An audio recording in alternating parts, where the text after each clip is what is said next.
राधे राधे दोस्तों, लफ्ज़ भी सूरज में आपका हार्दिक स्वागत है। कल मैंने उर्दू के बारे में बताया, उर्दू के अल्फाजों के बारे में बताया, उर्दू के कौन कौन से वर्ड होते हैं उनके बारे में बताया, उर्दू का कैसे उच्चारण होता है उसके बारे में बताया। और जो मैंने कल लफ्ज़ बताए थे उनका हिंदी क्या होता है वो जानेंगे आज। सबसे पहले मैंने बताया था कसम।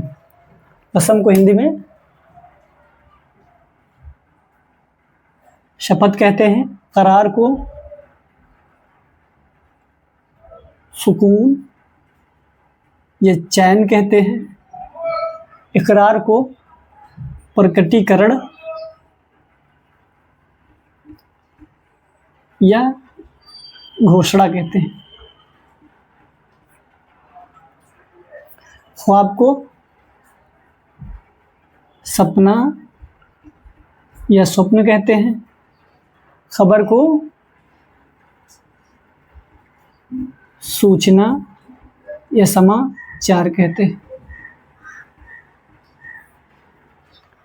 खामोशी, खामोशी को चुप्पी कहते हैं। ये बना है खामोश से।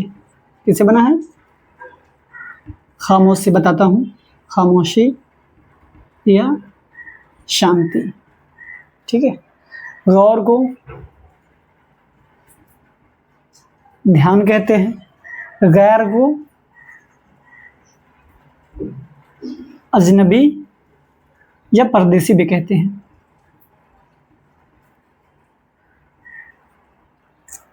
गायब को लुप्त भी कहते हैं या छिपा हुआ।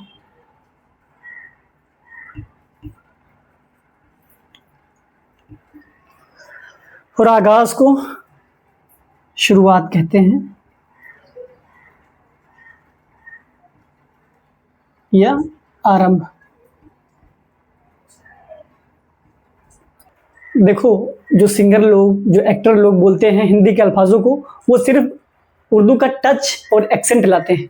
जैसे कसम को बोलना है तो कसम बोल दिए, हमको लगता है कि ये कसम बोला गया, जबकि ये बोला गया है कसम। ठीक है। जैसे एक गाना है, हाँ यहाँ कदम कदम पर लाखों हसीनाएं हैं, तो इसमें कदम नहीं है, कदम है। ठीक है। तो सिर्फ टच और एक्सेंट आया है, ये समझना पड़ेगा। शुरू में जैसे कसम है तो उसको कसम बोलो, कसम कंठ से बोलो कसम, फिर धीरे धीरे आएगा। करार को सुकून या चैन कहते हैं। बहुत से गाने हैं, दिल को करार आया पहली पहली बार आया। इकरार को प्रकटीकरण कहते हैं या घोषणा कहते हैं। ख्वाब को सपना या स्वप्न कहते हैं। खबर को सूचना या समाचार कहते हैं। खामोशी को चुप्पी या शांति कहते हैं। गौर को ध्यान कहते हैं या ध्यान देना। गैर को अजनबी या परदेसी कहते हैं। गायब को लुप्त या छिपा हुआ कहते हैं। आगाज को शुरुआत या आरंभ कहते हैं। ठीक है। अब इनका हम वाक्य प्रयोग जानेंगे। जैसे कसम है,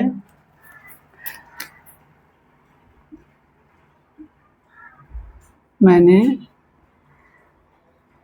सफल होने की कसम खाई है। ठीक है। वाक्य प्रयोग इसलिए ज़रूरी है कि जो छोटे बच्चे हैं उनको समझने में समस्या होगी। अगर जब एक दो बार वाक्य प्रयोग कर लेंगे फिर वो धीरे धीरे सीख जाएंगे। ठीक है। सुकून,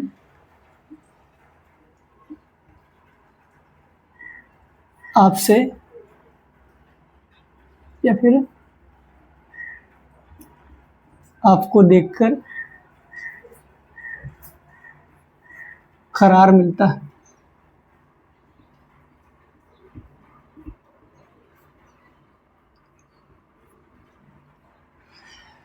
इकरार क्या होता है? प्रकटीकरण क्या होता है?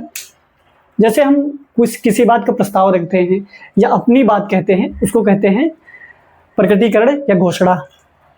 दो शब्द होते हैं, एक होता है इकरार, एक होता है इजहार। ठीक है। जब ये कोई सामने वाला बंदा कहता है, जैसे कोई प्रस्ताव रखता है कि मैं तुमसे बात करना चाहता हूँ, मैं तुमसे बात करना चाहता हूँ। जब ये सामने वाला जो भी उत्तर देता है कि करूँगा या नहीं करूँगा, उसको कहते हैं इजहार, ठीक है। तो इसका जो उत्तर होता है वो कहलाएगा इजहार। जैसे हम फिल्मों में देखते हैं, सामने वाला प्रपोज करता है तो उसको कहते हैं इकरार। जो दूसरा बंदा है वो एक्सेप्ट करता है या रिजेक्ट करता है, उसको कहते हैं इजहार, ठीक है। तो अब जानेंगे इकरार का वाक्य प्रयोग।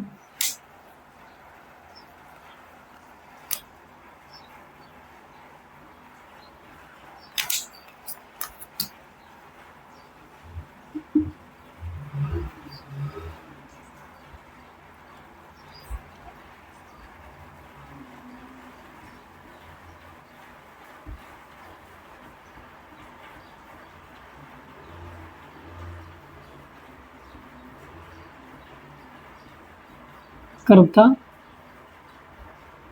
या करती हूँ, ठीक है। मैं आपसे अपने प्यार का इकरार करता या करती हूँ। ये मोस्टली ज़्यादातर फिल्मों में इन्हीं शब्दों का प्रयोग होता है, इकरार और इजहार। इनसे हम वाकिफ भी हैं, शायद नहीं समझ पाते थे लेकिन अब समझ जाएंगे, ठीक है।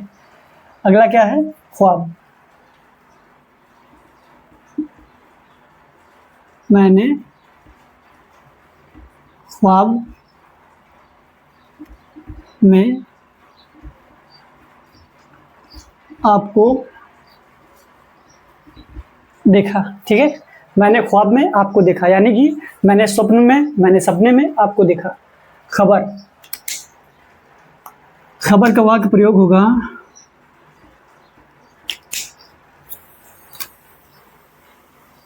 पहले इसको मिटा देता हूं मैं, ठीक है। ये समझ में आया ना, इकरार क्या होता है, इजहार क्या होता है। अगर कुछ नहीं समझ में आता ना तो कमेंट कर देना, मैं दोबारा बताने की कोशिश करूंगा।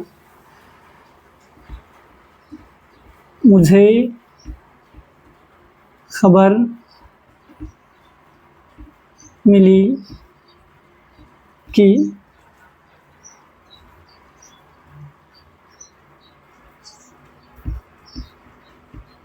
अहमदाबाद में प्लेन क्रैश हुआ, ठीक है। मुझे खबर मिली कि अहमदाबाद में प्लेन क्रैश हुआ, जो भी हाल ही में दुर्घटना हुई है, बहुत दर्दनाक दुर्घटना हुई है, ठीक है। वो क्या है? खबर है।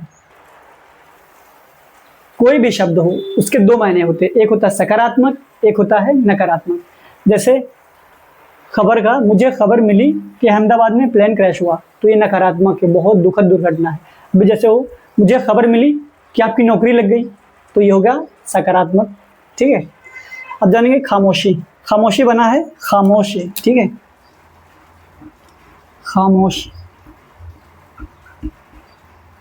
खामोश का मतलब होता है चुप या शांत, ठीक है। उसी से बना है खामोशी। इसका मतलब हो गया चुप्पी या खामोशी, ठीक है। अब इसका वाक्य प्रयोग होगा मेरी खामोशी में कोई राज है, ठीक है। मैं शांत हूँ, किस लिए शांत हूँ ये मैं जानता हूँ, ठीक है। इसका मतलब हुआ मेरी खामोशी में कोई राज है। अब ध्यान, तो मेरी बातों पर गौर किया करो, गैर मैं गैरों, गैर से, गैर का बहुवचन हो गया, गैरों से बात नहीं करता, ठीक है। गायब हो गया।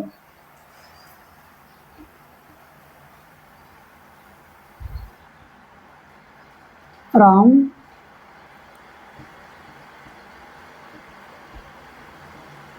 यही था,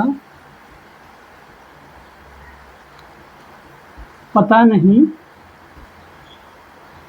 कहाँ गायब हो गया। यानी राम यहीं पर था, पता नहीं कहाँ गायब हो गया या पता नहीं कहाँ छिप गया। आगाज।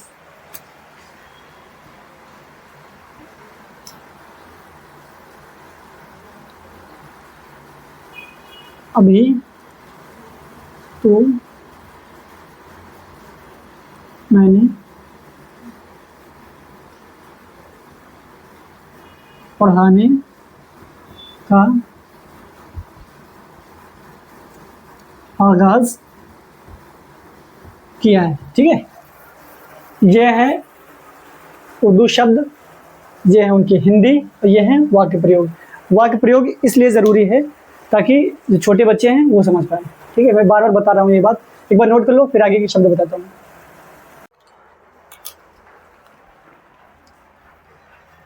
अब जानेंगे फिरदौस, फसाना, फरमान, जिंदा, जिंदगी, अंदाज़ा और कमज़ोर की हिंदी।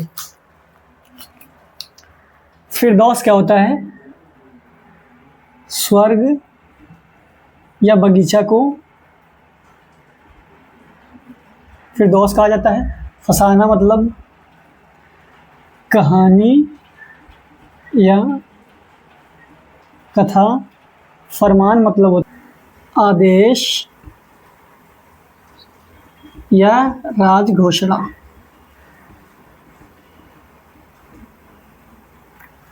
जिंदा मतलब जीवित, जिसमें जान हो वो जीवित कहलाता है।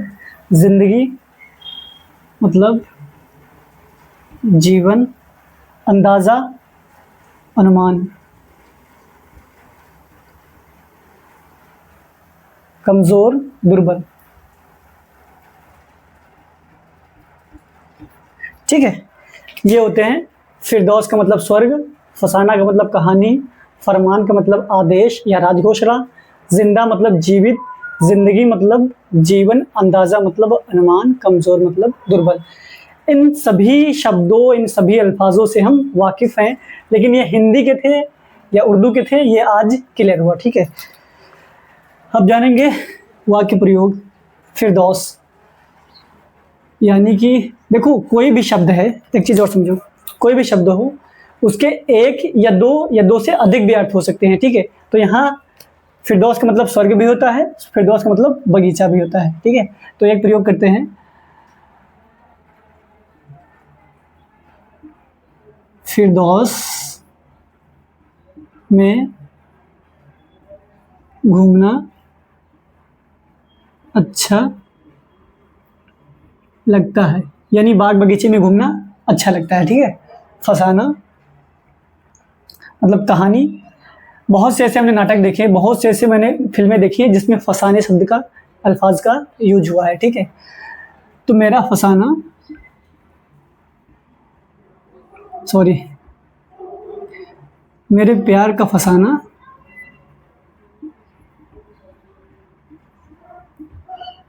अलग है। फरमान, आदेश क्या होता है, राजघोषणा क्या होता है? आदेश ये होता है जिसे हमने कहा ये करो। ठीक है, ये हो गया आदेश। राजघोषणा का मतलब ये होता है, पुराने ज़माने में राजा महाराजा हुआ करते थे, वो जो भी बोलते थे प्रजा उन बातों का पालन करती थी, उसको कहते थे राजघोषणा। ठीक है, ठीक है, तो फरमान जारी हुआ है, फरमान जारी हुआ है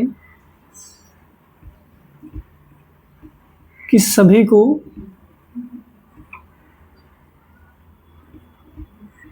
ऋण मुक्त कर दिया जाएगा, कर दिया जाएगा। ठीक है, अगला क्या है? जिंदा। जिंदा ये सभी जानते हैं, जीवित।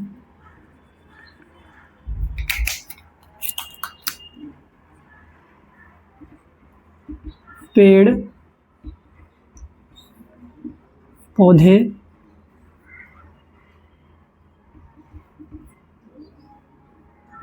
जिंदा होते हैं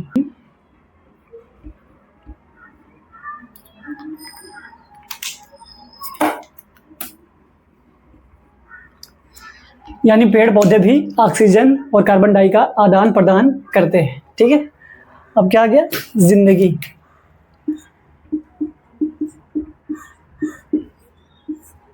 जिंदगी बहुत अनमोल है। ठीक है, अगला क्या है, अंदाजा। मेरा अंदाजा है कि जो मैं पढ़ा रहा हूँ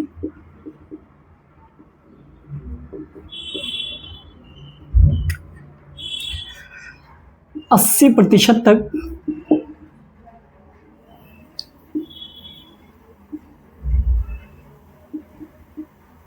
बच्चे ज़रूर समझेंगे। लास्ट क्या है, दुर्बल, कमज़ोर को दुर्बल, कमज़ोर को कभी सताना नहीं चाहिए। ठीक है, यह है शब्द फिरदौस का मतलब स्वर्ग। फिरदौस में घूमना अच्छा लगता है, यानी बगीचे में घूमना अच्छा लगता है। फसाना, कहानी, मेरे प्यार का फसाना अलग है, सबके प्यार की कहानी सब अलग होती है। तो ठीक है, मेरे प्यार का फसाना अलग है। फरमान, आदेश या राजघोषणा। राजघोषणा क्या होता है मैंने बताया, आदेश क्या होता है मैंने बताया। इसका वाक्य प्रयोग है, फरमान जारी हुआ कि सभी ऋण मुक्त कर दिया जाएगा। सभी को ऋण मुक्त कर दिया जाएगा। हुआ, जारी हुआ कि सभी को ऋण मुक्त कर दिया जाने का, यानी कि जो नगरवासी थे उन पर किसी चीज का ऋण था, अब उनको ऋण मुक्त कर दिया गया। ठीक है, जिंदा, पेड़ पौधे जिंदा होते हैं, यानी पेड़ पौधे भी जीवित होते हैं, जैसी अपनी क्रियाएं होती है वैसे उनकी भी होती है। जिंदगी, जीवन, जिंदगी बहुत अनमोल है, ये सबको मालूम है। अंदाजा, मेरा अंदाजा है कि जो मैं पढ़ रहा हूँ 80% तक बच्चे जरूर समझेंगे। ठीक है, मेरा मानना भी है, मेरा यकीन भी है।